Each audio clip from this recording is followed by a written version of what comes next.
kita sudah belajar di pelajaran pekan lalu, Keluaran 14 ayat 14 mengatakan Tuhan akan berperang untuk kamu dan kamu akan diam saja. Tetapi secara lebih spesifik kita akan melihat bagaimana di dalam kitab Yosua kita menemukan beberapa adegan yang mengganggu, yaitu mungkin yang sering disebut dengan perang suci atau bahkan perang ilahi. Maksudnya apa sih dari peperangan sih? Supaya kamu begitu baik, begitu indah, begitu mengasihi sehingga bangsa lain menarik, sehingga kamu menjadi berkat bagi semua bangsa. Akhirnya ya udah tidak ada perang. Tapi kalau kita malah jadi enak-enak sendiri, kaya sendiri, terus bangsa lain malah jadi iri karena kita nggak mendapatkan berkat dari kita, akhirnya malah jadi perang. Itu mereka kan tidak bertanggung jawab. Jadi kira-kira konsep Allah berperang bagi kitanya ini yang perlu kita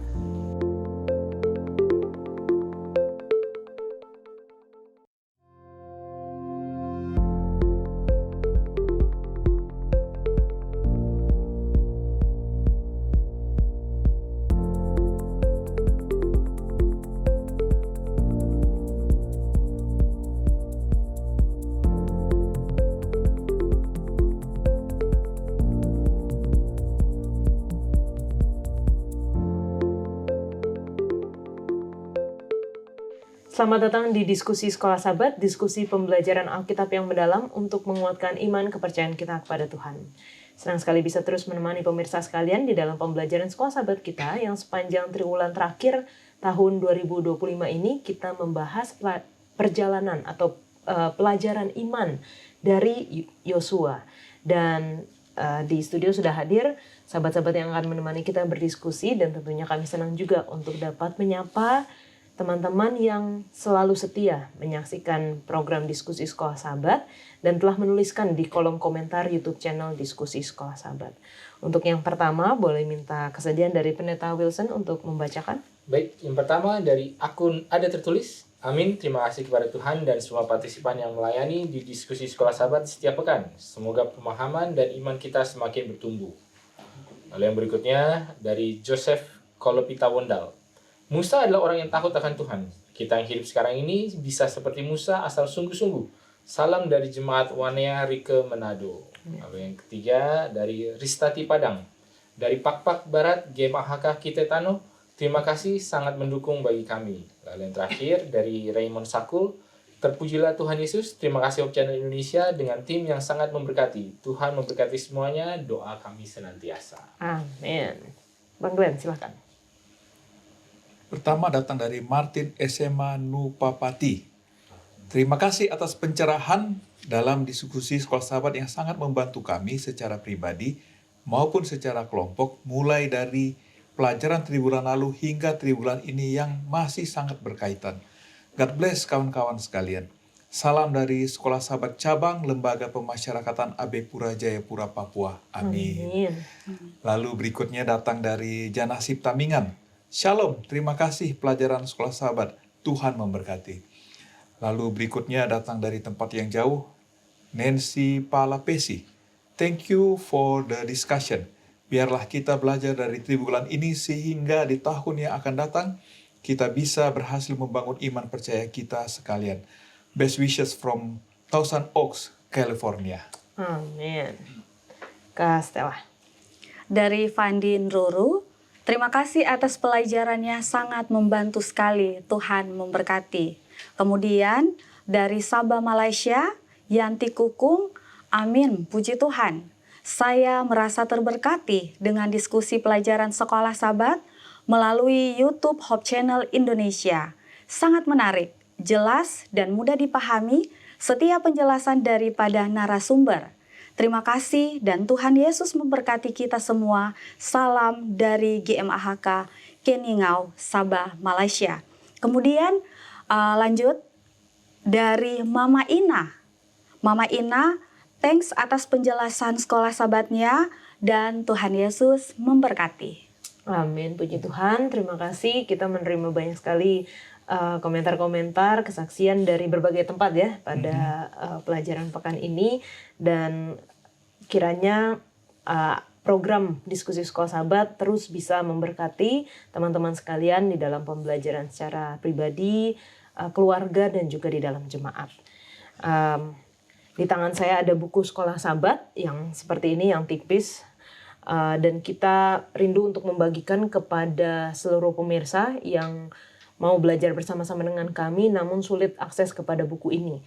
Di awal triwulan ada beberapa buku yang kami sudah kirimkan ke daerah di sekitaran Papua dan kami masih memiliki beberapa stok. Jadi kalau teman-teman rindu untuk belajar bersama dengan kami, tidak memiliki buku ini, silahkan langsung saja hubungi nomor call center Hope Channel Indonesia dan katakan saya ingin mendapatkan buku Sekolah Sabat.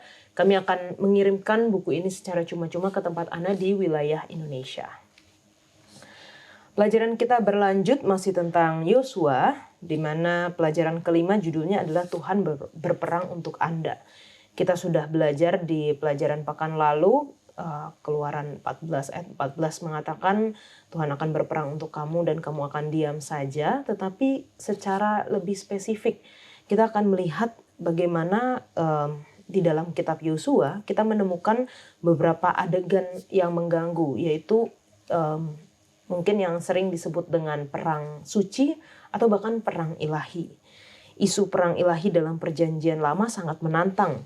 Allah muncul dalam perjanjian lama sebagai Tuhan yang berdaulat atas alam semesta.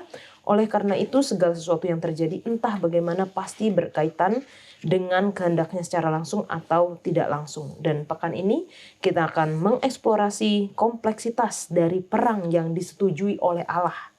Batasan-batasan dan syarat-syarat perang ilahi, visi terakhir dari perdamaian yang ditawarkan oleh para nabi dalam perjanjian lama, dan implikasi-implikasi rohani dari peperangan tersebut. Yosua, sebuah kisah transisi dari Musa sang pemimpin besar kepada seorang hamba muda yang dipilih Tuhan untuk melanjutkan perjalanan iman bangsa Israel. Bukan tugas yang mudah. 40 tahun sebelumnya, bangsa itu gagal karena ketidaktaatan, hingga seluruh generasi yang keluar dari Mesir binasa di padang gurun. Kini, generasi baru berdiri di ambang janji Tuhan. Kitab Yosua sendiri berfokus pada 3 hal. Masuknya bangsa Israel ke tanah itu, menaklukkan wilayah-wilayahnya, dan pembagiannya kepada suku-suku. Semua ini menegaskan satu pesan utama, kesetiaan Allah dalam menggenapi janjinya. Yosua bukan hanya cerita sejarah kuno. Ia adalah kisah iman untuk kita dapat belajar menghadapi tantangan masa kini, terutama tantangan rohani yang mengancam keamanan kita, iman kita, dan pemenuhan misi yang telah Tuhan percayakan kepada umat-Nya. Bersiaplah, berpetualang bersama untuk melangkah dengan percaya bahwa Tuhan sanggup membawa kita masuk ke dalam janji-Nya dalam perjalanan iman dari Yosua.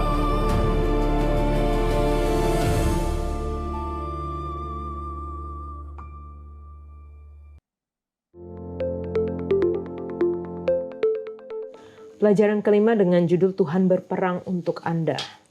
Ayat hafalannya terdapat di dalam Yosua 10 ayat yang ke-42. Semua raja ini dan negeri mereka telah dikalahkan Yosua sekaligus, sebab yang berperang untuk orang Israel ialah Tuhan Allah Israel. Kita akan memulai diskusi kita dengan doa dibawakan oleh Kak Stella. Kita satu di dalam doa. Bapa di surga, saat ini kami kembali datang ke hadapan Tuhan. Kami memohon hikmat surga boleh menjadi bagian kami, penyertaan-Mu, kebijaksanaan-Mu, boleh menuntun kami untuk berikan pengertian yang benar akan pembahasan sekolah Sabat yang akan kami diskusikan. Terima kasih ya Tuhan, di dalam nama Yesus kami berdoa. Amin. Amin. Terima kasih Kak Stella. Kita hidup di mana kita melihat dan mendengar secara langsung banyak peperangan bukan hanya di negara kita tapi juga di negara atau di dunia internasional ya. Dan kalau dari teman-teman di sini, apa sih menurut kalian dampak yang paling terburuk dari perang itu sendiri? Kalau dari Bang Glenn. Awal tahun 2000 saya kerja sama satu NGO. Lalu Indonesia ada kerusuhan pada waktu itu dan saya dikirim untuk ke kantor kami yang ada di daerah kerusuhan itu. Begitu mendarat, saya lihat rumah-rumah terbakar. Kemudian ketika masuk dalam kota, ada daerah yang saya bisa pergi, ada daerah yang saya tidak bisa pergi. Lalu teman saya malam hari ngajak saya makan malam, lalu dikasih ide brilian, gimana kita ke daerah seberang? Lalu saya bilang, kan bahaya. Dibilang, nggak apa-apa kan nggak ada yang kenal kamu katanya. Jadi kami menyeberang. Tetapi ketika menyeberang itu, ya kami menikmati makanan, tetapi rasa was-was, rasa takut tetap ada. Kemudian waktu pulang, dia bawa saya melewati satu jalan protokol di kota itu yang sangat gelap, kiri kanan ruko yang sudah gelap dan tidak tahu, dan kami lewati kegelapan malam, melewati jalan yang gelap itu, dan benar-benar rasanya menakutkan. Ketika saya sampai, saya ngomel sama teman saya bilang, kalau ada sniper, bagaimana anak saya yang di rumah? Jadi peperangan itu menimbulkan perpisahan, segregasi, ketakutan, kehancuran, dan banyak hal negatif yang kita dapatkan dari peperangan. Iya. Kak Stella? Kalau dari saya, ketika melihat banyak berita ya, apalagi saat ini, dalam hati saya, coba kalau terjadi di posisi saya ya, itu pasti penderitaan, air mata, dan paling menyedihkan sekali adalah kematian. Dan itu yang terjadi ketika terjadi perang. Dan itu mungkin bagi saya hal yang dampak terburuk ketika perang ada. Nenta Wilson? Jadi perang itu sebenarnya ini nggak tahu efek yang terburuk, tapi efek yang paling esensial ini adalah membawa apa yang dari dalam manusia itu keluar. Bukan cuma isi perutnya keluar gitu ya, kalau ditembak itu keluar juga. Tapi misalnya apa yang ada di dalam, karena kan beberapa orang mengatakan ya bahwa perang adalah guru yang kejam. Ia menyingkapkan tabiat manusia dan menanggalkan topeng yang dikenakan pada masa damai. Itu salah satu filsuf dari Yunani. Lalu George Orwell nih, penulis dramatis dari Amerika, bilang, perang ketika datang hanya menyingkap apa yang sudah ada. Ia menanggalkan segala kepura-puraan. Kemudian Jenderal Amerika nih, Dwight Eisenhower, mengatakan perang menyingkapkan yang paling rendah dan yang tertinggi dalam sifat manusia. Ini ada bagusnya juga. Jadi yang paling jeleknya itu kelihatan, tapi yang paling heroiknya, yang paling penuh keberanian, kepahlawanannya, seperti kalau di kisah mana Hacksaw Ridge itu ya, Desmond Doss, itu keluar juga. Lalu kalau C.S. Lewis ini mengatakan, perang tidak menciptakan situasi yang sama sekali baru. Ia hanya memperparah keadaan manusia yang sudah ada sehingga kita tidak bisa lagi mengabaikannya. Jadi sebenarnya intinya adalah ya, perang ini tidak mengubah manusia, tapi hanya menelanjangi. Siapakah manusia itu sebenarnya? Kalau dia memang orang baik, di dalam perang akan kelihatan, dia merelakan dirinya, dia berkorban. Kalau dia orang jahat justru, seperti tadi kalau Bang Eli bilang, nggak ada yang kenal. Kalau nggak ada yang kenal, terus bebas ngapain aja, bisa segala macam kejahatan dia lakukan. Jadi mungkin yang nggak tahu apakah itu buruk atau baik ya, tapi itulah di dalam perang itulah yang kelihatan.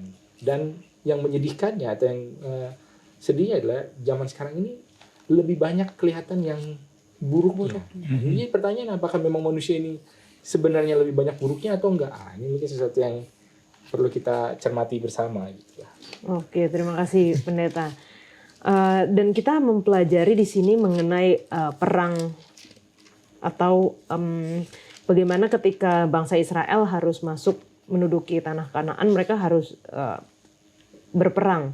Walaupun kita belajar di pekan lalu, idealnya, rencana ideal Allah itu tidak dengan perang, tetapi karena ketidakmenurutan bangsa Israel, maka harus terjadilah perang ini.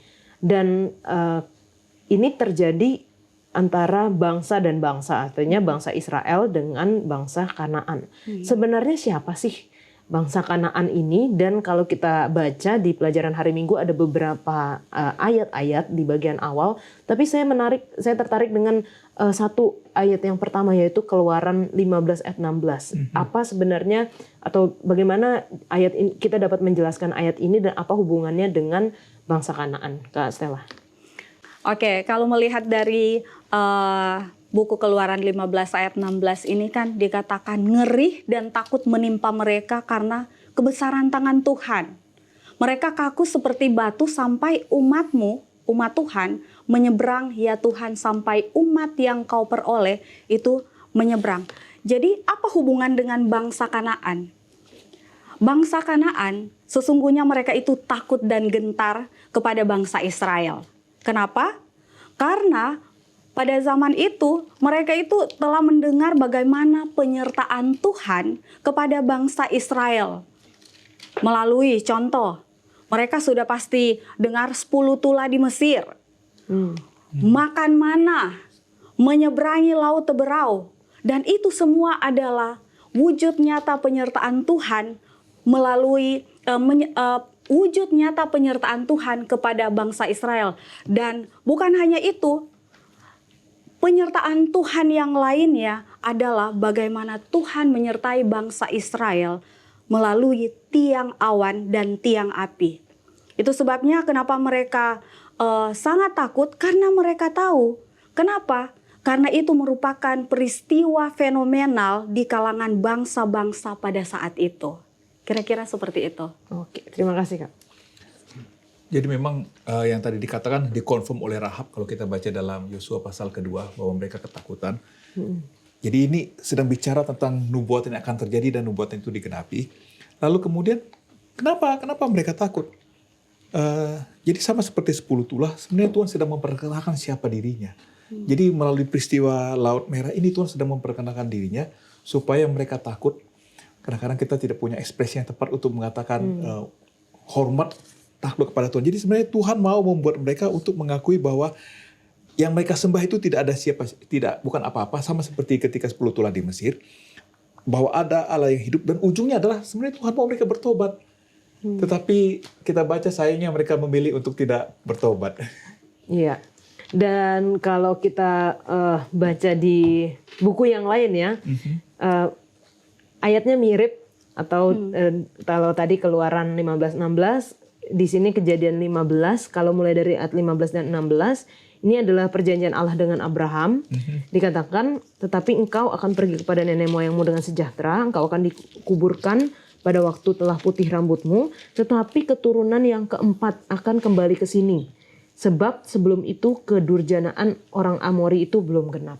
Nah, ini mungkin Pendeta Wilson bisa berikan juga penjelasan. Jadi mungkin nyambung juga. Jadi ya ini kan satu di Keluaran 15:16 dan satu di Kejadian 15:16 berbicara mengenai apa sih yang akan menjadi nasib daripada bangsa-bangsa lain ketika bangsa Israel ini mulai istilahnya debut gitu kan, sudah mulai muncul ke permukaan. Karena kan sebenarnya perlu kita sadari juga bahwa bangsa Israel ini di Abraham itu nggak ada bangsa Israel. Di Ishak nggak ada itu, Yakub itu nggak ada. Jadi bangsa Israel baru menjadi sebuah bangsa adalah di zaman Musa. Dan sebelum saat itu orang-orang nggak tahu. Tapi ketika bangsa Israel muncul, akan ada hal-hal yang terjadi kepada bangsa-bangsa ini. Tadi seperti Kastela bilang, wah bangsa-bangsa takut dan gentar. Kenapa mereka takut dan gentar? Karena melihat apa yang terjadi di penyertaan Tuhan ketika bangsa Israel keluar dari Mesir, itu betul. Tetapi ada juga yang membuat mereka gemetar karena ada suatu janji dari Allah kepada Abraham untuk memberikan ya tanah mereka ini kepada keturunan Abraham. Dan mereka tahu, wah kapan ini penggenapannya? Kapan ini akan kejadian? Oh, pada saat bangsa Israel keluar. Jadi mereka menjadi gemetar. Dan kalau dalam Kejadian dibilang memang ada satu periode waktu yang Allah berikan kepada bangsa-bangsa di Kanaan ini untuk kalau dibilang menunjukkan siapa mereka. Ini kan kalau nyambung ke pertanyaan pertama. Jadi mereka ini sebenarnya bangsa yang patut dikasihani kah, patut diberi kesempatan kah, patut diberikan pengampunan kah atau tidak. Dan ketika ternyata menunjukkan bahwa ternyata tidak, jadi bangsa-bangsa ini takut gitu. Udah nggak ada lagi alasan untuk berlindung di balik penghakiman dan hukuman yang akan ada. Jadi sebenarnya kedua ayat ini walaupun berbicara mungkin beda 200-300 tahun dari Abraham ke Musa, tetapi juga berbicara mengenai hal yang sama, apa yang akan terjadi kepada bangsa-bangsa ini, bahwa apa yang Allah lakukan sudah dijanjikan, diberikan waktu, sehingga ketika dieksekusi bukanlah sesuatu yang arbitrari, bukanlah sesuatu yang kayak nggak ada angin, nggak ada hujan, kok tiba-tiba bangsa ini tiba-tiba langsung disuruh pergi. Enggak, karena memang ada proses dan waktu yang sudah dijalani. Oke. Dan kita bisa melihat ya bahwa seperti Yosua atau cerita tentang Yosua ini dikatakan adalah kesempatan kedua bagi bangsa Israel. Ketika mereka kehilangan kesempatan pertama masuk ke tanah Kanaan bersama dengan Musa, akhirnya diberikan kesempatan kedua dengan Yosua. Bangsa-bangsa di Kanaan pun mendapatkan kesempatan kedua dan kesempatan banyak gitu, banyak kesempatan lainnya untuk sebenarnya bisa bertobat, tetapi apa yang mereka lakukan bahkan sampai dikatakan kedurjanaannya sampai matang gitu, sampai penuh, murka Allah itu sampai penuh. Nah, kalau kita bicara mengenai hal itu, maka pertanyaan selanjutnya adalah apa sih sebenarnya kesalahan orang Kanaan, baik yang tercatat di dalam Alkitab maupun di dalam sejarah, yang sampai membuat mereka ini harus dimusnahkan, Kak Stella? Kalau kita lihat di dalam buku Ulangan 18 ayat 9 sampai 12 ya. Di situ dikatakan dengan sangat jelas bahwa kejahatan dari bangsa-bangsa yang mendiami Kanaan itu, yaitu mereka itu melakukan praktik-praktik menjadikan hal pengorbanan seperti mengorbankan anak mereka, ramalan, sihir, ahli nujum, dan spiritisme. Nah, itu yang dicatat di dalam Alkitab di Ulangan 18 ayat 9 sampai 12. Nah, sedangkan kalau berbicara dari bukti arkeologis, di situ disebutkan bahwa penduduk Kanaan secara teratur mereka itu mengorbankan anak sulung mereka kepada para dewa yang sesungguhnya itu adalah setan. Dan bukan hanya itu, bahkan di situ mereka menjelaskan bahwa kerangka-kerangka kecil yang ditemukan itu dihancurkan ke dalam guci-guci besar dengan prasasti Nasar menjadi bukti betapa merosotnya agama mereka dan apa artinya bagi banyak anak-anak mereka. Nah, itulah yang dibuktikan oleh para arkeologis tentang bangsa Kanaan ini. Oke. Ya. Kalau kita baca di secara Alkitab, kita baca di Imam pasal 18 ayat 24, jangan kamu menajiskan dirimu dengan semuanya itu, sebab dengan semuanya itu bangsa-bangsa akan kuhalau dari depanmu telah menjadi najis. Jadi hidup mereka itu sudah bertentangan dengan rencana Tuhan. Penuh kekerasan, penumpahan darah, hal-hal yang bertentangan dengan standar Tuhan. Itulah sebabnya Tuhan mau hal-hal seperti ini untuk dihentikan. Bahkan kalau kita familiar dengan sejarawan namanya Flavius Josephus, adalah salah satu sejarawan Yahudi yang mencatat tentang kematian dan kebangkitan Yesus. Dia juga menyinggung sedikit tentang cara kehidupan bangsa Kanaan ini, bahwa mereka punya ritual berdoa kepada orang mati, praktek-praktek kebejatan dan pengorbanan manusia. Jadi Alkitab menjelaskan dan sejarah mengkonfirm apa yang dicatat oleh Alkitab.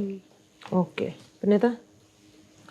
Ya, sebenarnya sih yang harus dipertanyakan adalah apakah yang dilakukan pada saat itu berbeda dari yang dilakukan oleh bangsa-bangsa lain, agama-agama lain yang mungkin sebelahnya lah ya. Ini kan daerah Kanaan kan, dari Timur Tengah, mungkin kalau ke Jazirah Arabnya atau ke Aram atau Mesopotamia sebenarnya sama nggak?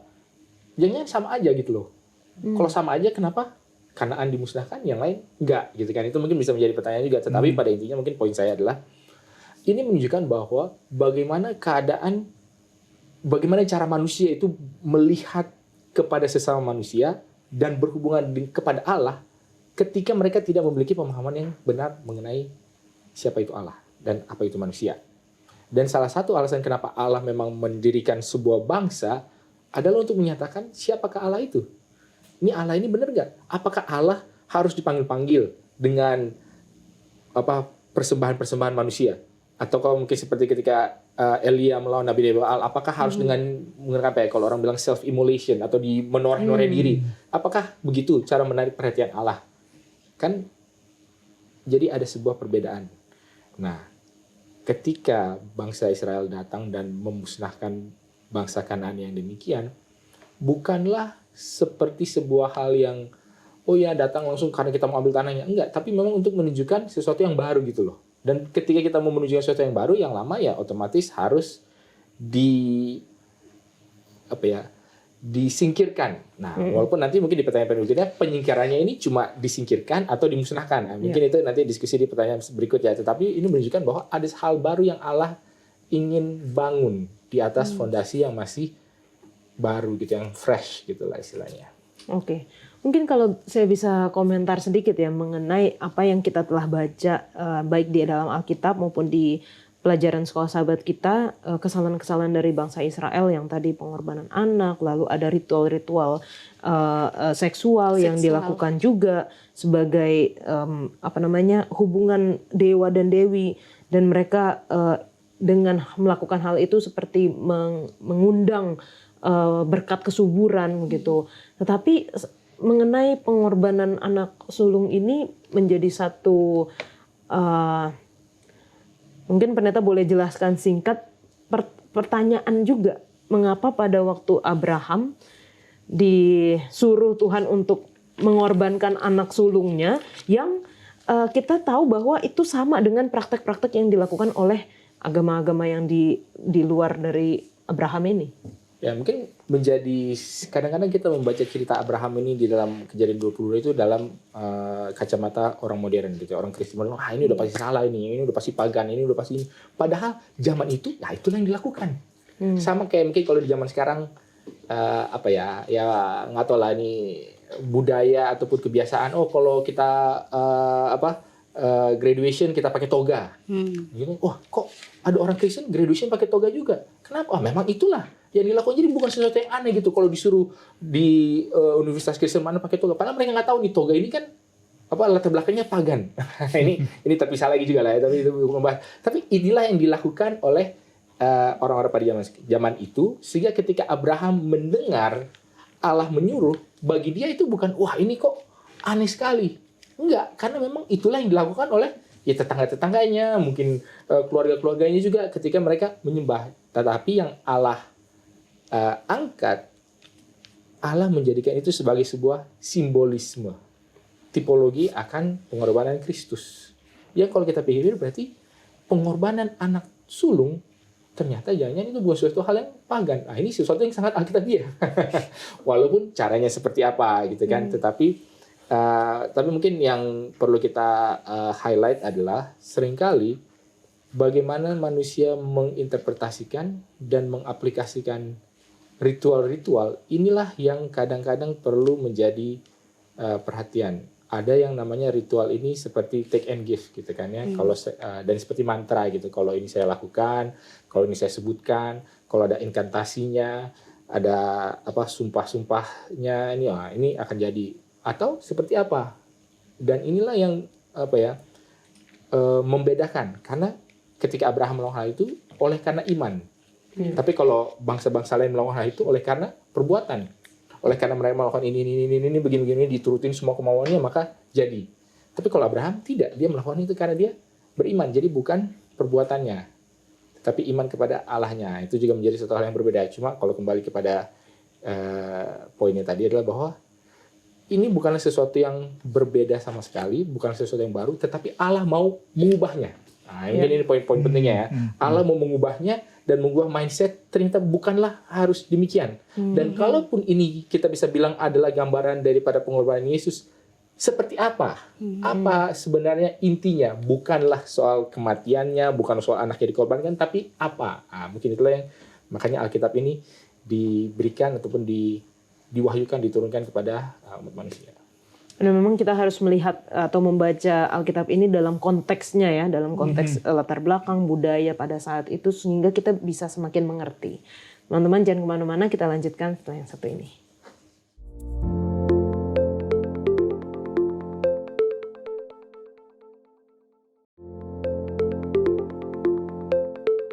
Bagaimanakah peran Allah sebagai hakim agung atas alam semesta menolong kita untuk memahami pertanyaan mengenai perang ilahi, Bang Glenn? Jadi ketika kita bicara bahwa Allah adalah hakim yang agung, kita sadar bahwa Allah menghakimi seluruh manusia, bukan hanya orang kanan saja. Nah, Dan Allah itu adalah hakim yang sabar. Kita bisa lihat di cerita Yesus ada hakim yang akhirnya sebel sama orang yang datang sama dia. Jadi itu ada perbandingan terbalik dengan apa yang Allah. Jadi Allah sebagai hakim, jadi sebenarnya apa yang dilakukan di tanah Kanaan ini adalah bentuk sebagai penghakiman kepada mereka, bahwa Tuhan telah memberikan kesempatan kepada mereka untuk bertobat, tetapi mereka memilih untuk tidak bertobat. Dan Tuhan ingin membersihkan mereka dari dosa-dosanya.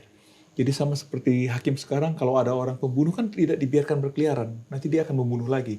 Harus direhabilitasi dengan cara dimasukkan ke lembaga pemasyarakatan. Itulah cara kita sekarang. Dan konsep yang sama Tuhan lakukan. Jadi ketika Tuhan memberikan penghakiman kepada orang Kanaan ini, dia sedang mau membersihkan mereka dari dosa-dosa mereka, supaya mereka hidup selaras dengan Tuhan dan hidup penuh berkat. Dan yang paling menarik adalah sama seperti kita pelajari bahwa Yesus juga hakim, tapi pada saat yang sama Yesus adalah juru selamat.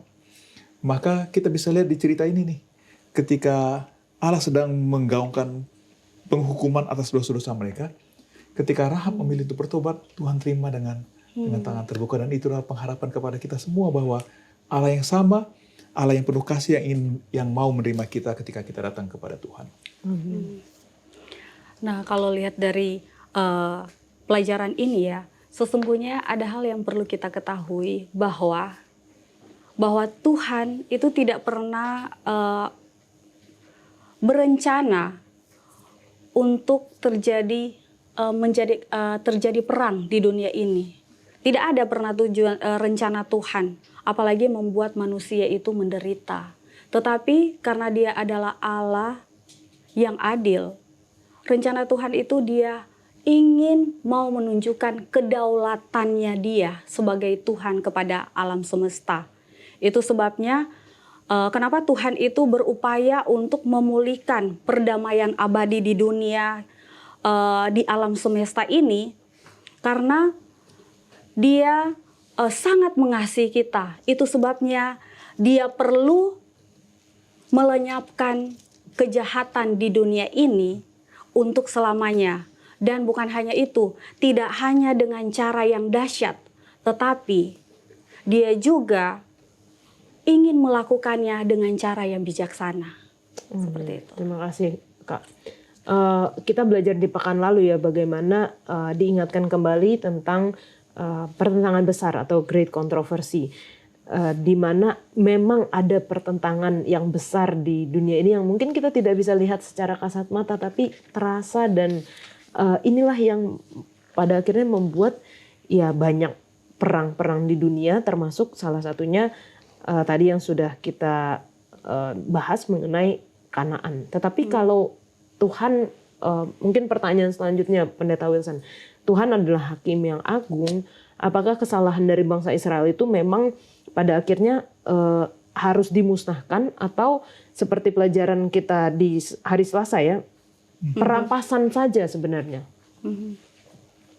Oke, mungkin tambahan ke pertanyaan sebelumnya adalah bahwa ini adil juga. Allah hakim yang adil. Sehingga Allah menggunakan Israel untuk menghukum bangsa-bangsa lain. Tapi ketika Israel bersalah, Allah juga menggunakan bangsa-bangsa lain untuk menghukum Israel. Ya, seperti kan Nebukadnezar adalah alatku. Lalu kemudian dikatakan di tempat lain, Asyur adalah tongkat murka Allah. Lalu tentang Kores juga. Kores dia kutunjuk menjadi gembala daripada bangsaku. Jadi maksudnya, ya Allah itu adil gitu loh. Jadi tidak ada hal yang intrinsik di dalam Israel sebagai bangsa yang membuat mereka, oh ya, kamulah yang memang sudah, hanya kamulah polisi untuk semua bangsa. Jadi kalau kamu boleh, tapi kalau orang kamu nggak boleh, nggak begitu. Jadi Allah itu fair. Kalau memang Israel lagi dipakai, ya digunakan. Tapi ketika Israel yang salah, gantian bangsa Israel yang dimusnahkan, dihancurkan. Tapi yang menarik adalah kalau kita bicara soal penaklukan Kanaan, sebenarnya kita perlu melihat ini ada satu kronologis yang mungkin tidak jelas terlihat jelas kalau kita ayatnya hanya comot. Wah, bangsa Israel harus menghancurkan. Tapi kita lupa. Kalau kita baca di dalam Keluaran sampai kepada Bilangan, terminologinya atau kosakata yang dipakai itu adalah pengusiran, adalah penghalauan.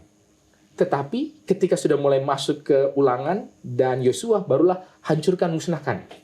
Nah, kita perlu cari tahu apa yang menjadi titik baliknya. Ternyata ketika kita lihat yang menjadi titik baliknya ini sebenarnya adalah satu hal yang menjadi kalau di satu sisi bilang nggak adil, tapi di sisi lain menjadi suatu teguran yang nyata juga adalah titik baliknya adalah pemberontakan Israel di Kades Barnea.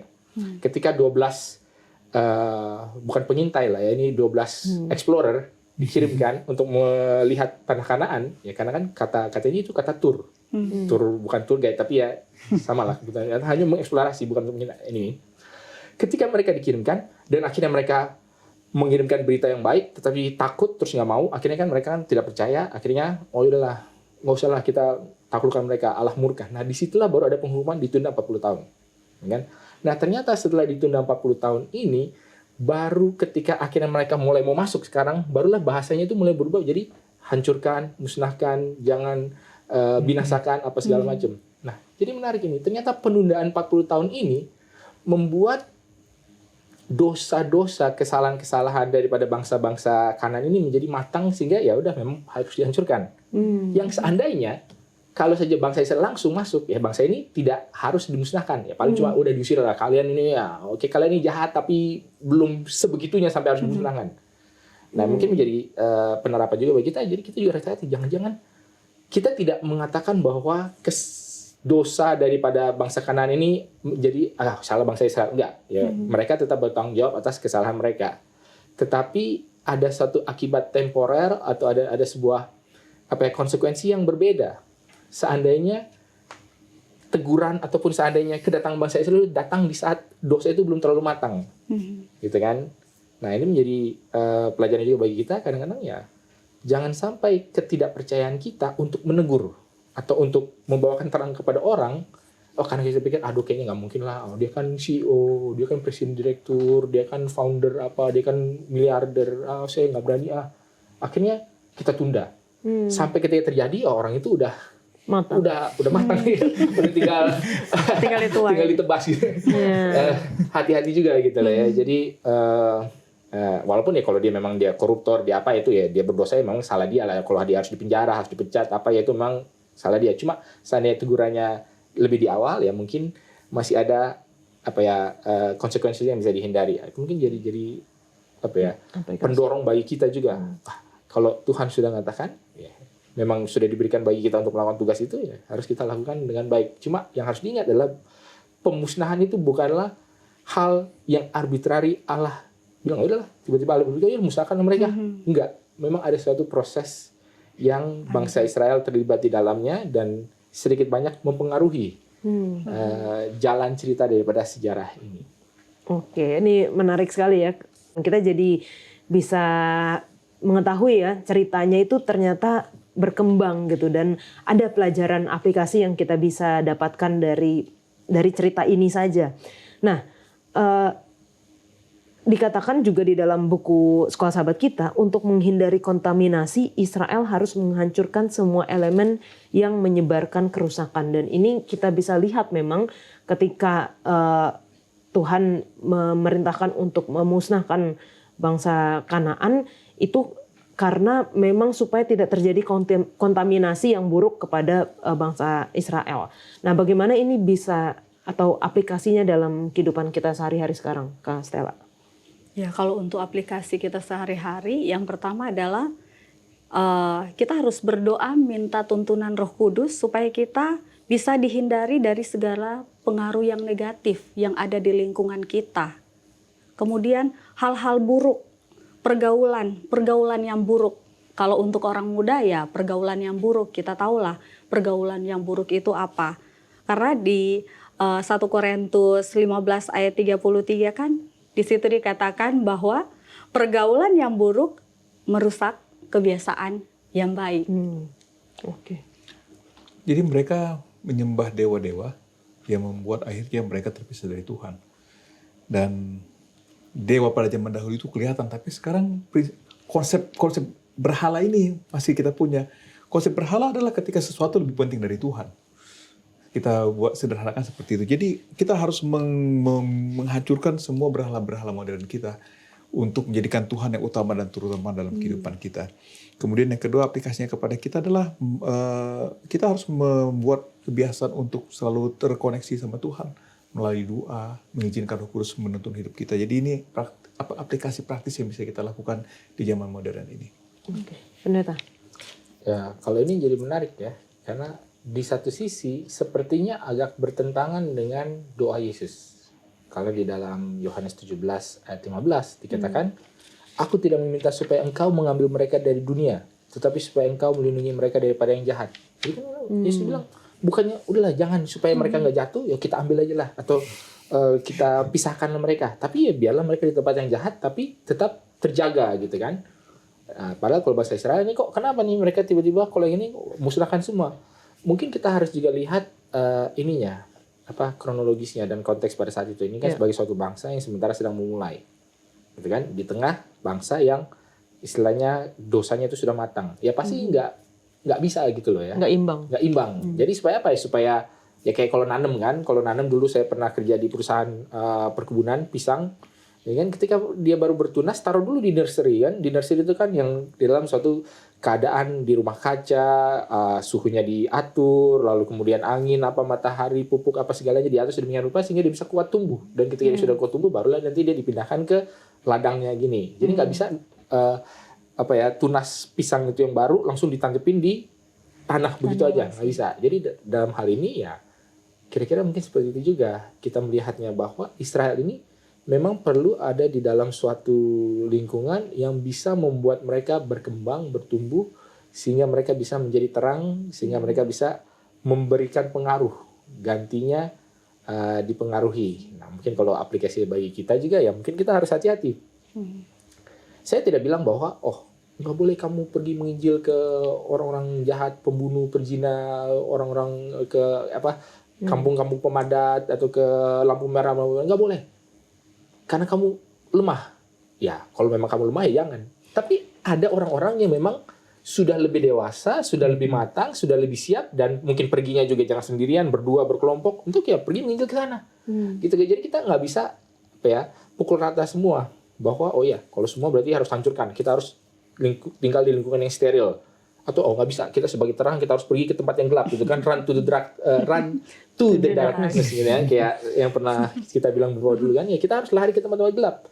Ya tapi ada konteks, ada persiapan yang harus dilakukan, dan pada saat ini persiapan bagi bangsa Israel ini belumlah di tahap untuk yang benar-benar siap untuk bergaul. Nah, makanya kan Allah selalu membatasi mereka kan, nggak boleh kawin campur, nggak boleh berteman, segala, karena memang mereka sedang mau diperkokoh dulu. Nah setelah kuat, ya barunya harus mereka sekarang kamu menjadi terang. Tapi setelah mereka udah besar, udah nggak mau lagi, udah kebiasaan di dalam sendiri, akhirnya udah nggak mau lagi keluar. Pada saat itu justru mereka yang dipecahkan supaya mereka tersebar, diaspora gitu kan, kalau di kisah ya berapalah itu, saat itu semua akhirnya mereka terpencar ke seluruh dunia. Jadi ada konteks waktu yang harus kita perhatikan ketika kita membaca sebuah cerita. Oke, terima kasih Pendeta. Kembali lagi kita diingatkan untuk membaca atau mempelajari cerita-cerita Alkitab itu sesuai dengan konteksnya, sehingga kita bisa lebih mengerti maknanya dan juga jalan ceritanya seperti apa, dan kita bisa mengambil aplikasi-aplikasi yang tepat untuk kehidupan kita saat ini. Jangan kemana-mana teman-teman, kita kembali lagi setelah yang satu ini.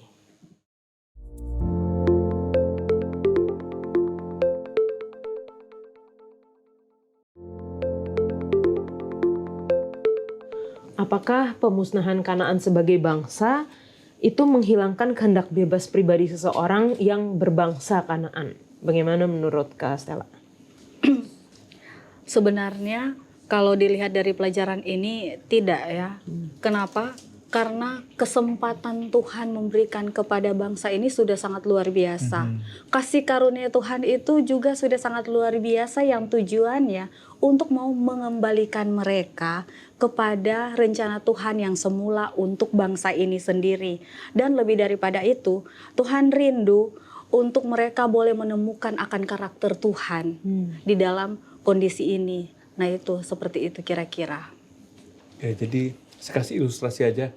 Kita tahu ada satu cerita kapal yang besar. Lalu kapal itu nabrak batu karang. Kemudian kapten kapalnya bilang, enggak, kita nggak akan tenggelam gitu kan.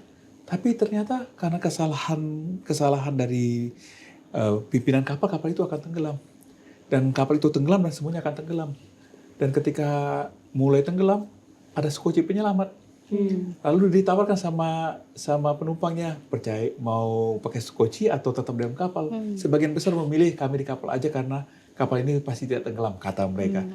Tapi akhirnya kapal itu tenggelam. Tapi sebagian kecil kami memilih untuk keluar naik ke skoci, dan akhirnya mereka selamat. Jadi ini menggambarkan bahwa penghukuman kolektif, walaupun itu penghukuman kolektif, tetapi Tuhan masih memberikan kebebasan kepada masing-masing pribadi untuk membuat keputusan bagi hidup mereka.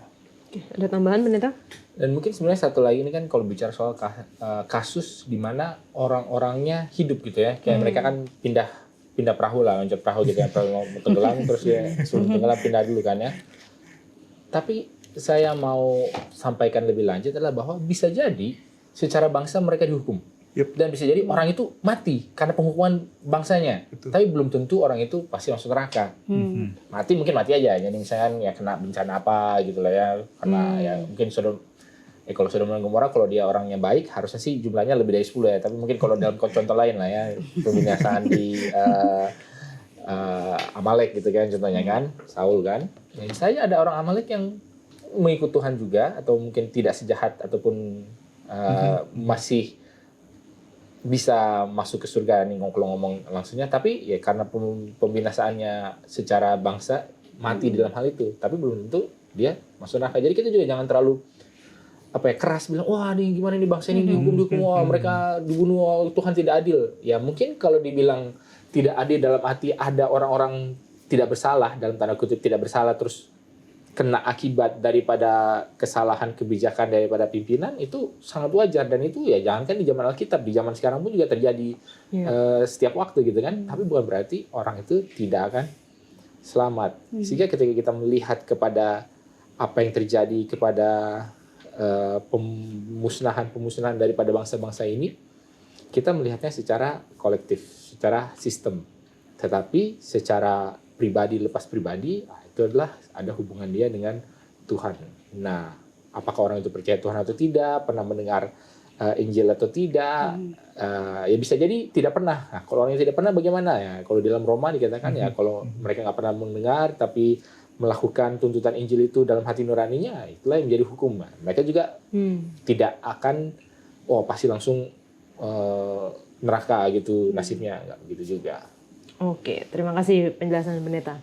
Nah, di awal saya sempat mention mengenai perang ilahi atau perang suci, dan ini mungkin sering kali disalahartikan oleh beberapa orang atau mungkin di zaman sekarang yang mengatakan perang suci atas nama agama. Tapi sebenarnya apa sih konsep Alkitab mengenai perang ilahi ini, Bang Glenn? Jadi perang ilahi itu adalah inisiatif Tuhan. Bukan inisiatif Musa, bukan inisiatif Yosua atau bukan siapapun, tapi memang Tuhan yang punya inisiatif bahwa mereka akan masuk ke tanah perjanjian dan untuk itu akan terlibat perang. Dan sama seperti telah disampaikan tadi, jadi perang kita clear bahwa perang ilahi adalah inisiatif Tuhan. Jadi tidak bisa tiba-tiba katakan, mari kita berperang. Harus Tuhan dari Tuhan. Kemudian kedua adalah kita bicara Allah sebagai hakim yang adil, bahwa ini adalah bagian daripada penghakiman itu sendiri. Dan yang harus kita sangat pahami bahwa perang ini adalah cerita di dalam Alkitab ini bersifat sangat kontekstual khusus. Tidak berlaku untuk segala zaman. Karena memang hanya di kisah inilah Tuhan suruh mereka berperang sama beberapa di zaman hakim-hakim atau raja-raja awal. Tetapi sisanya tidak ada perintah perang lagi yang kita baca di Alkitab.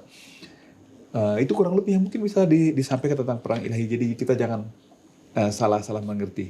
Oke, Kastela?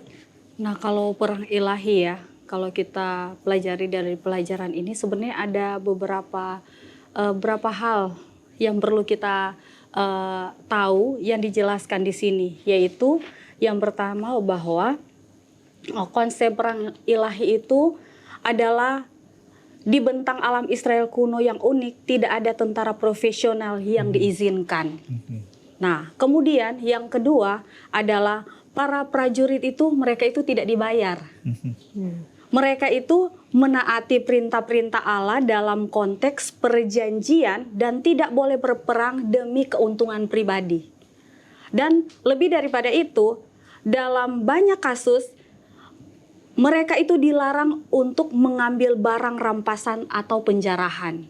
Nah, yang ketiga, perang suci atau perang ilahi itu hanya dapat dilakukan untuk penaklukan atau pertahanan tanah perjanjian dalam konteks sejarah tertentu. Iya. Dan yang keempat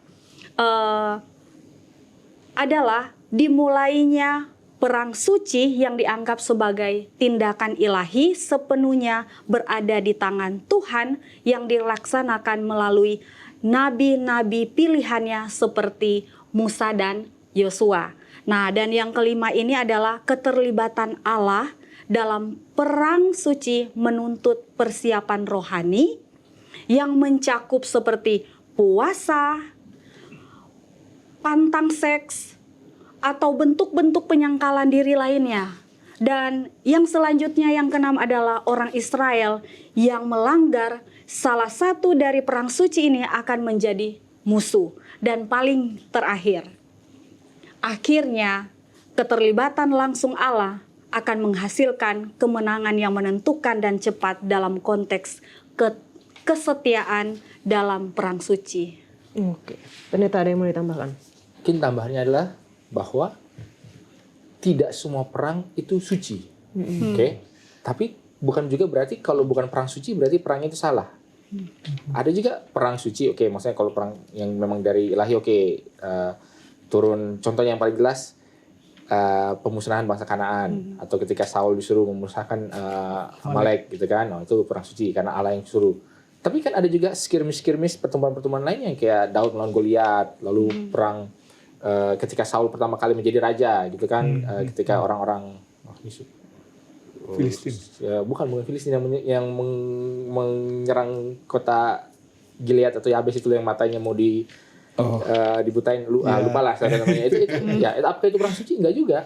Tapi perang yang memang perlu untuk dilakukan dan Allah seolah-olah memberikan izin gitu ya. Memang ya namanya keadaan manusia di dalam masa-masa itu perang ya perlu membela diri, ada kadang-kadang diserang, kadang-kadang kalah, kadang itu. Jadi bukan juga bahwa semua perang itu salah gitu ya. Jadi jangan kalau itu bukan perang yang Allah tentukan berarti kita nggak boleh berperang. Ya enggak juga. Tapi ada juga perang yang udah pasti salah.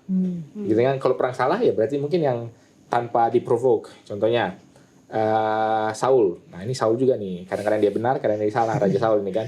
Ketika orang-orang Gibeon, ini nanti ada ceritanya di cerita Gibeon kan udah kita bahas kemarin kan. Tapi nanti kalau kita lanjut ceritanya Saul, suatu ketika Saul menjadi raja, dia merasa kayaknya mau menunjukkan zeal gitu kan, semangat. Oh, dia berperang melawan orang-orang Gibeon. Padahal kan nggak boleh. Kita sudah berjanji ya. Jadi itu salah juga. Sampai akhirnya ketika Saul udah mati, harus dibayar lah dengan 7 keturunannya kan, harus dimusnahkan apa segala gitu. Ada perang seperti itu. Atau mungkin kalau dalam konteks yang lebih tidak dalam sisi perang tetapi nuansanya sama, ketika Yesus gitu kan mau melewati suatu daerah terus nggak boleh. Nah, terus kan ini kan anak-anak thunder ini kan, anak-anak guru ini kan, Yakobus sama Yohanes bilang, oh gimana kalau kita minta turun dari langit api. Nah itu kan seolah-olah kan perang yang membela, tapi Yesus bilang kan nggak gitu kan. Jadi ada ketika kita melihat perang ataupun konflik yang memang antara manusia melawan manusia tidak sesederhana bahwa ini perang suci. Kalau perang suci udah pasti benar. Kalau bukan perang suci udah pasti salah. Enggak juga. Perang pun bisa benar, bisa salah, dengan tujuan yang salah, dengan motif yang salah, bisa juga dilakukan dengan cara yang salah. Mungkin kira-kira seperti itu. Jadi kompleks lah kita melihat. Namun yang jelas adalah bahwa apakah Allah menghendaki perang? Nah, mungkin ini yang perlu lebih kita lihat esensinya. Allah pun juga bukannya tidak mau ada perang gitu kan. Kalau perang terhadap kejahatan, terhadap kelaliman, kita harus membela gitu kan. Banyak cerita-cerita di mana mungkin ini bukan perang, tapi ketika bangsa Israel di Baal Peor gitu kan, udah mau menyeberang ke tanah Kanaan gitu kan, ketika Balak nih raja Moab kalau nggak salah gitu kan, nggak bisa dikutuk lewat Bileam, akhirnya apa? Ini caranya, buatlah mereka berzina, buatlah mereka menyembah ini, akhirnya berzina lah. Terus adalah satu kan si Finehas gitu kan, ditombak lagi nih orangnya. Itu kan sesuatu yang kayak diberkati lah, malah namanya jadi terkenal sebagai pembela Allah. Jadi ya kita harus melihat konteksnya, Betul. motivasinya. Jadi nggak bisa, kita lihat ini, wah ini boleh atau tidak. Wah, ya susah, harus diperlebar. Terus kita lihat presidensinya seperti apa, kedepannya seperti apa, seperti itulah gitu. Iya, dan ketika kita bicara kompleksitas ini, di atasnya kita sudah membahas tadi bahwa Allah adalah hakim yang agung gitu ya. Betul. Allah adalah hakim yang adil dan Allah tahu apa yang Allah lakukan gitu. Dan kalaupun misalnya ada, maksudnya alasan bagi kita untuk menyatakan Allah tidak adil, kita bisa mempertanyakan gitu alasan Allah atau keadilan Allah itu, dan bisa dinyatakan di dalam baik di dalam Alkitab maupun ketika kita berdiskusi seperti ini. Nah, walaupun Perjanjian Lama memuat banyak cerita atau kisah-kisah perang, konflik dan yang sudah kita bahas, tapi pada akhirnya Perjanjian Lama juga menubuatkan datangnya Raja Damai. Dan ini merupakan satu kabar baik atau Injil ya. Apa sih sebenarnya kabar baik dari murka Allah ini yang kita pelajari saat ini, Bang Glenn? Ya, kita harus clear dulu murka Allah itu definisinya apa supaya kita jangan salah mengerti. Ya. Kita sebagai manusia murka itu kita kehilangan kendali, kita marah. Tetapi kalau kita baca Alkitab, murka Allah itu adalah reaksi Allah terhadap dosa. Jadi Tuhan tidak bermaksud menghancurkan manusia, tapi mau menghancurkan dosanya. Dan maksud dari murka Allah ini adalah untuk melindungi dan menyelamatkan umatnya. Bahkan puncak dari murka Allah yang harus ditanggung oleh Yesus ada di kayu salib, ketika dia menanggung murka Allah sehingga kita semua boleh punya pengharapan. Dan itulah murka Allah yang Allah berikan kepada kita. Jadi seringkali kita sulit memahami sebagai keterbatasan manusia, tetapi satu hal yang harus kita ingat dalam pikiran kita bahwa itu Allah lakukan adalah untuk menyelamatkan kita orang berdosa ini. Amin. Kak Stella. Oke. Sebelum kita lihat kabar baik dari murka Allah, ada hal yang perlu kita ketahui ya. Sebenarnya murka Allah ini tidak dapat diabaikan ya. Meskipun kabar baik tentang murka Allah ini merupakan topik yang sekarang itu kurang populer. Tetapi perlu kita ketahui bahwa di dalam Alkitab Perjanjian Lama itu ada 580 kali itu disebutkan. Dan di Perjanjian Baru itu ada 100 kali. Nah, apa itu murka Allah? Kabar baik tentang murka Allah. Jadi ada 4 aspek karakter Allah yang tidak dapat diubah. Yang pertama, Allah itu dia adalah Tuhan yang kudus. Tuhan itu kudus. Kita itu bisa baca di Imamat 11 ayat 44. Di situ dikatakan Israel dipanggil untuk menjadi kudus. Dan yang kedua adalah Tuhan itu adil. Di Mazmur 11 ayat 7 di situ dikatakan bahwa Daud dia itu menegaskan bahwa Tuhan itu adil dan dia mengasihi keadilan. Kemudian yang ketiga adalah Tuhan menciptakan makhluk dengan kehendak bebas. Jadi ada hak prerogatif terbukti dalam konsep perjanjian. Di mana Yosua bersaksi pada bangsa Israel, tetapi aku dan seisi rumahku kami akan beribadah kepada Tuhan. Dan yang keempat, yang terakhir adalah Allah adalah kasih. Di dalam 1 Yohanes 4 ayat 8 dan dalam Yeremia 31 ayat 3 di situ dikatakan, aku mengasihi engkau dengan kasih yang kekal, itu sebabnya aku melanjutkan kasih setiaku kepadamu. Amin. Benar. Jadi untuk mengambil contoh dari luar, jadi suatu kali adalah satu aktor ini ditanyakan lagi talk show, kamu ini fighter atau lover? Dia bilang, wah saya kamu lover karena orang ini terkenal aktor yang paling humble, paling baik, suka ada fotonya naik subway sendirian gitu, nggak naik mobil kan? Ya kalau ada yang tahu aktornya tahu lah, gitu kan? Terus tanya dia fighter atau lover? Terus dia bilang saya fighter. Kenapa? Bagaimanakah kau bisa dia harus melawan untuk sesuatu yang dia kasihi gitu ya. You have to fight for those who you love gitu loh. Jadi kalau ditanya apakah Tuhan itu murka, ya Tuhan itu murka terhadap hal yang dia kasihi.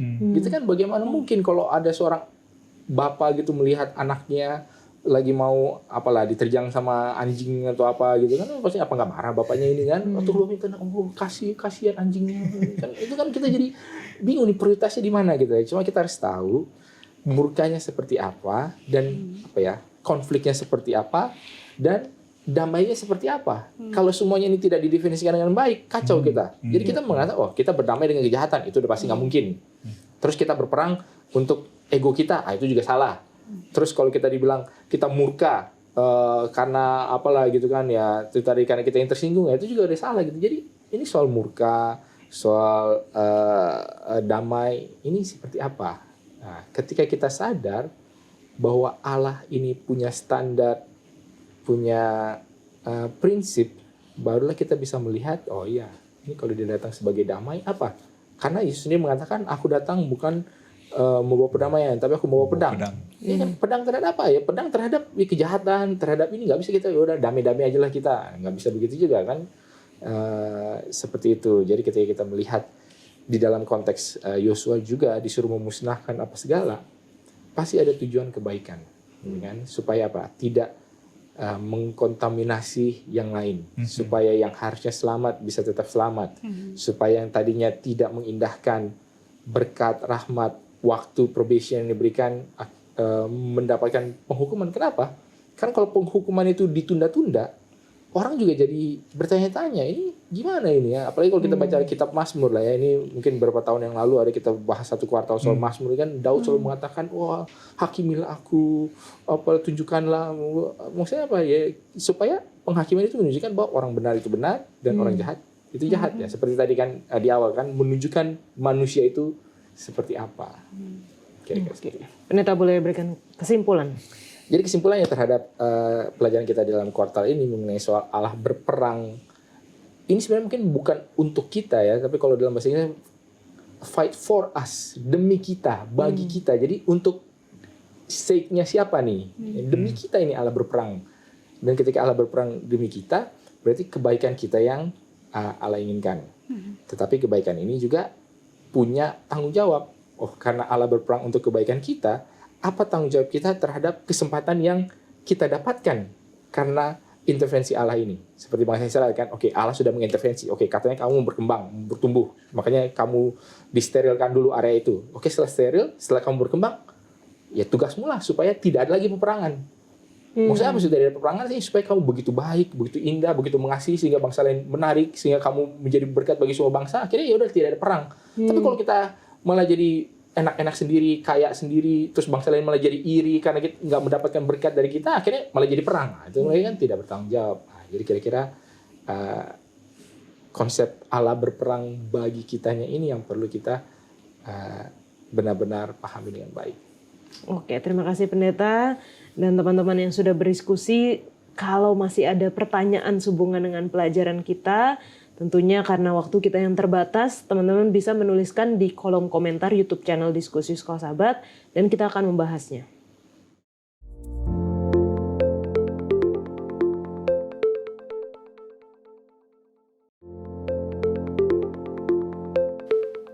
Saat ini kita masuk dalam sesi tanya-jawab bersama dengan Pendeta Alberto Tulelesi. Terima kasih Pendeta. Terima kasih Kak Yola. Untuk kesediaannya mau menjawab pertanyaan dari teman-teman yang telah menuliskan di kolom komentar YouTube channel Diskusi Sekolah Sahabat.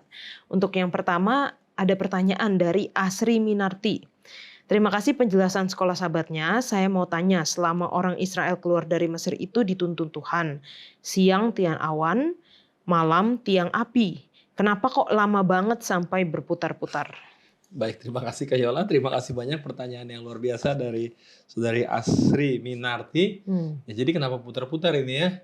Salahnya Tuhan atau salahnya bangsa Israel ini kenapa sampai berputar kalau memang Tuhan yang menyertai?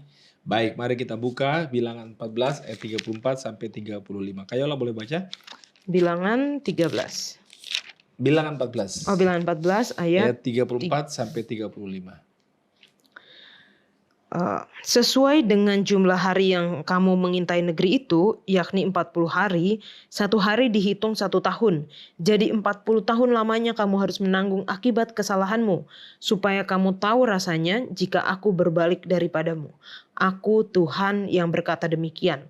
Sesungguhnya aku akan melakukan semuanya itu kepada segenap umat yang jahat ini, yang telah bersepakat melawan aku. Di padang gurun ini mereka akan habis dan disinilah mereka akan mati. Baik, terima kasih Kak Yola. Jadi ini yang terjadi ketika umat Israel tidak percaya dengan Tuhan. Ketika pengintai itu, kan padahal Tuhan yang sudah memimpin luar biasa dari pelepasan dari bangsa Mesir, ya, dengan segala macam kejadian-kejadian yang ajaib, di mana akhirnya mereka menyeberangi Laut Berau itu, dan akhirnya mereka boleh selamat, bangsa Mesir mati semuanya. Ketika 12 pengintai itu kembali, mereka melihat tanah Kanaan itu, 40 hari aja perjalanannya sebetulnya. Jadi ketika mereka melihat tanah Kanaan itu, mereka melaporkan hal-hal yang melemahkan hati umat, bahkan mereka memberontak kepada Tuhan. Bayangkan. Akhirnya, oleh karena ketidakpercayaan mereka, oleh karena kejahatan mereka sendiri, akhirnya harus yang tadinya sebetulnya hanya 40 hari, tapi harus berputar-putar 40 tahun. Supaya mereka boleh menyadari apa yang mereka lakukan. Secara khusus terlebih lagi pemberontakan yang dibuat. Coba dalam Bilangan 14 ayat 29. Bilangan 14 ayat 29, di padang gurun ini bangkai-bangkaimu akan berhantaran, yakni semua orang di antara kamu yang dicatat, semua tanpa terkecuali yang berumur 20 tahun ke atas, karena kamu telah bersungut-sungut kepadaku. Itu dia. Yang sudah dianggap 20 tahun ke atas berarti sudah dewasa dong mereka. Yang 20 tahun ke atas, mereka itu yang memberontak, mereka yang bersungut-sungut, mereka yang tidak percaya dengan Tuhan, mereka bahkan mau melempari Musa bersama dengan Kaleb dan Yosua. Ya, jadi akhirnya mereka harus, yang semua 20 tahun ke atas, 40 tahun lamanya perjalanan, mati semua mereka. Karena ketidakpercayaan mereka. Jadi bukan masalahnya di Tuhan, tapi masalahnya ada di bangsa Israel. Terima kasih Kak Yola. Terima kasih penjelasannya Pendeta.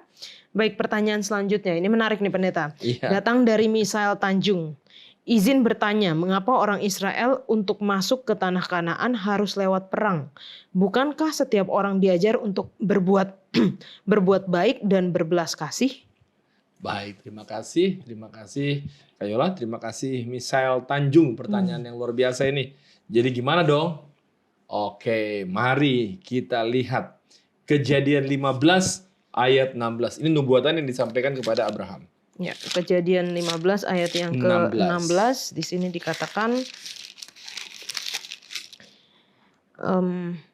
tetapi keturunan yang keempat akan kembali ke sini, sebab sebelum itu kedurjanaan orang Amori itu belum genap. Baik, terima kasih. Apa yang terjadi ini? Ingat, tanah Kanaan itu Abraham sudah ada di situ akhirnya. Abraham kan ya, dia tiba di tanah Kanaan, dia punya kehidupan luar biasa, dia menjadi terang, bahkan Yakub juga dan anak-anaknya yang 12 itu tinggal di situ menjadi terang bagi banyak orang. Allah punya maksud untuk keselamatan bagi orang-orang di Kanaan itu. Kenapa jadi Amori yang ini kan? Amori adalah suku yang besar, suku yang menjadi representasi daripada seluruh suku yang ada di tanah Kanaan itu. Mereka rupanya tidak pernah bertobat. Tidak pernah mau mengenal Allah. Kemurahan Allah berulang-ulang kali untuk disampaikan kepada mereka, tapi mereka tidak mau bertobat.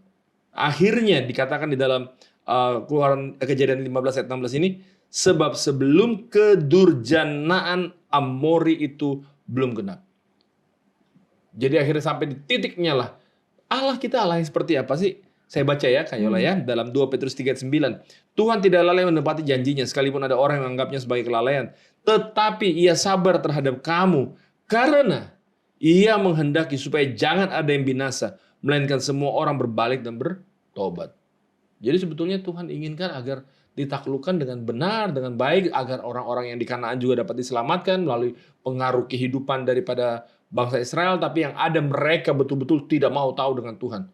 Jadi tidak mau tahu dengan Tuhan. Sebetulnya kalau bangsa Israel percaya saja sama Tuhan, maka Tuhan akan berperang. Sebagaimana Keluaran 14 ayat 14, Tuhan akan berperang. Sebagaimana Tuhan berperang bagi mereka untuk bangsa Mesir.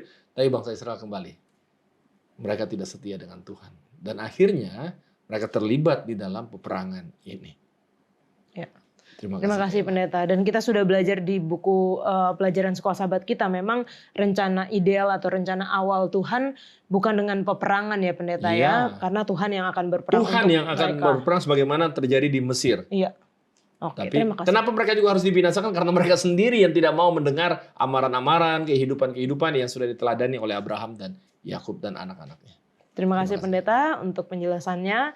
Teman-teman kalau masih ada pertanyaan seputar dengan kitab Yosua, pelajaran sekolah sahabat kita sepanjang triwulan ini, jangan ragu-ragu. Tuliskan di kolom komentar YouTube channel Diskusi Sekolah Sahabat dan kita akan membahasnya.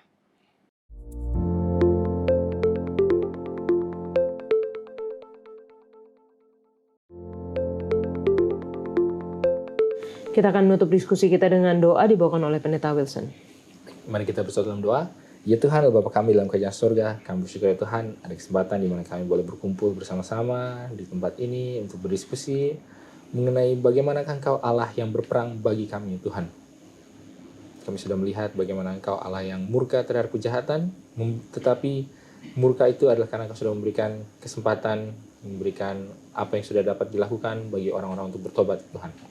Dan biarlah ketika kami mendapatkan kesempatan oleh karena murka-Mu itu, ketika kami diberikan kekuatan, diberikan talenta, biarlah kami dapat mengusahakan, mempergunakan mereka dengan baik ya Tuhan, segala kesempatan yang sudah Engkau berikan kepada kami. Dan biarlah kami juga boleh membagikan kasih kepada orang-orang lain, sehingga orang dapat melihat Allah yang adalah kasih itu. Biarlah Engkau juga bersama dengan kami semua, begitu juga dengan pemirsa dimanapun dan kapanpun yang menyaksikan. Dan menjadi pengharapan kami, dalam Yesus kami berdoa, amin. Amin. Terima kasih Pendeta Wilson, Kak Stella dan Bang Glenn. Kita sudah berdiskusi bersama, kita sudah mempelajari pelajaran pekan ini, dan kiranya ini memberikan kita banyak insight baru ya di dalam pengetahuan Alkitab dan juga bagaimana aplikasinya di dalam kehidupan kita. Kita akan bertemu di episode selanjutnya. Tuhan Yesus memberkati.